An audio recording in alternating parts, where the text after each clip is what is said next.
Hyderabad YCP కార్యాలయంలో ఆ party నేత ఉదయ్ భాను మాట్లాడుతున్నారు. లైవ్ ద్వారా చూద్దాం. పార్టీ నాయకులుగా అందరూ కూడా చాలా బాధపడుతున్నారు. రాధా, దయచేసి నువ్వు ఒకసారి పునరాలోచించి గతాన్ని ఒకసారి గుర్తు చేసుకుని నీ కుటుంబం, నీ తండ్రి నీకు ఇచ్చిన ప్రాధాన్యత, ఆనాడు దివంగత ముఖ్యమంత్రి రాజశేఖర రెడ్డి గారు నీ కుటుంబానికి ఎన్నో రకాలుగా నీ తండ్రి కోసం ఆనాడు మరి ప్రదేశ్ కాంగ్రెస్ నాయకులను కూడా విభేదించి రాజశేఖర రెడ్డి గారు ఒక అడుగు ముందుకు వేసి నీ తండ్రికి ఎమ్మెల్యే టికెట్ ఇప్పించడమే కాకుండా అనేక రకాలుగా ప్రోత్సహించారు. నీ తండ్రిని హత్య చేసిన వాళ్ళ మీద కేసు విషయంలో కూడా ఆయన ఎప్పుడు కూడా పర్సువేషన్ చేశారు రాజశేఖర రెడ్డి గారు. ఇవాళ జగన్మోహన్ రెడ్డి గారు కూడా నిన్ను ఆ విధంగా తప్పని నిన్ను నాయకుడిగా చేయాలి, ఈ జిల్లాలో కృష్ణా జిల్లాలో నిన్ను మంచి నాయకుడిగా చేసి నిన్ను మళ్ళీ తిరిగి శాసనసభ్యుడిగా ఈ శాసనసభలో అడుగుపెట్టే విధంగా జగన్మోహన్ రెడ్డి గారు అనేక రకాల కార్యక్రమాలు చేస్తున్నప్పుడు కూడా ఇవాళ మీరు తెలుగుదేశం పార్టీ నాయకుల యొక్క దురాలోచనలో ఇవాళ వారితో పాటు మీరు చేయగలిపారంటే అంతకన్నా సిగ్గుమాల చర్య మరొకటి లేదు. రాధా, దయచేసి ఒకసారి ఆలోచించుకోమని చెప్పి మిమ్మల్ని కోరుతున్నాను. అలానే ఇవాళ విగ్రహాలు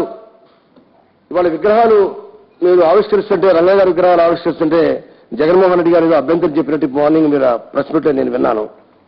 నేను ఒకటే తిరిగేస్తాను, ఇవాళ రంగా గారు అంటే అందరికీ నాయకుడు, దివంగత నాయకుడు.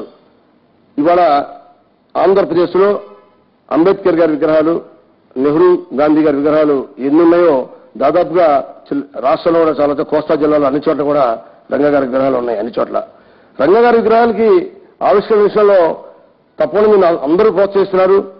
ఇంకా నువ్వే వీలుగాక అన్ని కార్యక్రమాలు వెళ్ళలేకపోతున్నావు. ఇవాళ జగన్మోహన్ రెడ్డి గారు ఎవరు కూడా రాజకీయ పార్టీలో నిన్ను వెళ్లొద్దు, నిన్ను ఆవిష్కరించే పరిస్థితులు ఎవరు కూడా రాజకీయ పార్టీలో ఏ నాయకుడు ఉండరు. అయితే అక్కడ ఏదైనా ఒక నియోజకవర్గంలో ఏదైనా సమస్య వచ్చినప్పుడు అక్కడున్న ఎమ్మెల్యేనో లేదా అక్కడున్న సమన్వయకర్తనో కూడా కలుపుకొని వెళ్తే ఇంకా బ్రహ్మాండంగా ఆ కార్యక్రమం ఘనంగా జరపచ్చని చెప్పి సూచన చేసి తప్ప నేను ఎక్కడ కూడా పాల్గొవద్దని చెప్పి నేను ఎక్కడ కూడా ఆంక్షలు విధించారంటో అది కూడా సరికాదు. అది తప్పకుండా నీకు ఎప్పుడు కూడా జగన్మోహన్ రెడ్డి అన్ని విషయాల్లో నీకు వెన్నంటే ఉండి నీకు అనేక రకాలుగా జిల్లాలో కాదు రాష్ట్రంలో అందరికన్నా నీకు ఎక్కువ ప్రాధాన్యత ఇచ్చేవాళ్ళు. దాన్ని నువ్వు మరి సరిగా వాడుకొని ఉంటే ఇంకా చాలా బాగుండేది. తప్పకుండా మరి ఇప్పుడు ఒకసారి మీరు మరి ఆలోచించండి. రంగా గారిని ఏ విధంగా మరి నడి రోడ్డు మీద కిరాతకంగా చంపి ఆ రోజు రోడ్డు పక్కన ఏ విధంగా చంపారో, ఆయన ఏ ఆశయం కోసం ఆ రోజు ఇళ్ల పట్టాలు విజయవాడలో దళితులకి, బలహీన వర్గాల వారికి మరి అటు కృష్ణలంకలో కానీ అటు వించిపేటలో కానీ అలానే వంటంలో కానీ అందరూ కూడా ఇళ్ల పట్టాల విషయంలో రంగా గారు ఆనాడు తెలుగుదేశం ప్రభుత్వంతో పోరాడి నిరాహార దీక్షలో కూర్చొని ఇళ్ల పట్టాలు ఇస్తేనే నేను దీక్ష విరమిస్తానని చెప్పి మరి ముందుగా ఆ రోజు దీక్ష చేసి కొనసాగించి ఆత్మ బలిదానం చేశారు. ఆ రోజున ఇవాళ ఆత్మ బలిదానం చేసి ఆ రోజు హత్యగా ఉంచబడిన పార్టీతో మీరు చేతులు చెప్తున్నారంటే అంతకన్నా మనకు దుశ్చర్య ఉండదు. దయచేసి ఒకసారి ఆలోచించవలసిందిగా పునరాలోచించవలసిందిగా మిమ్మల్ని ఈ మీడియా ద్వారా కోరుతున్నాను.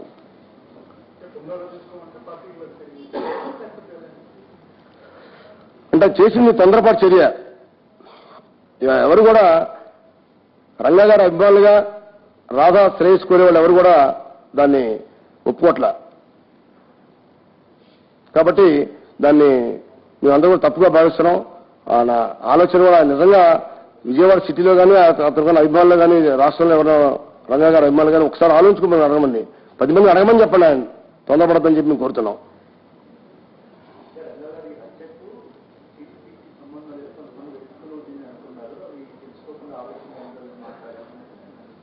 రంగా గారిని చంపింది తెలుగుదేశం పార్టీ అని చెప్పి రాష్ట్రం మొత్తానికి తెలుసండి. అది వ్యక్తులు ఎవరు చంపారండి? ఓ బస్సుకు జెండా కట్టుకొని ఆ బస్సును దిగి హత్య గావించబడ్డారు.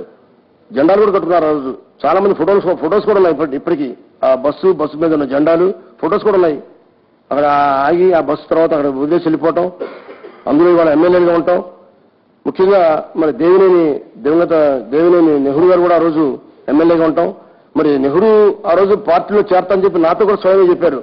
జగన్మోహన్ రెడ్డి గారిని అడగండి, తప్పకుండా నేను కూడా వైఎస్ఆర్ పార్టీలో చేరతాను, తెలుగుదేశం పార్టీలో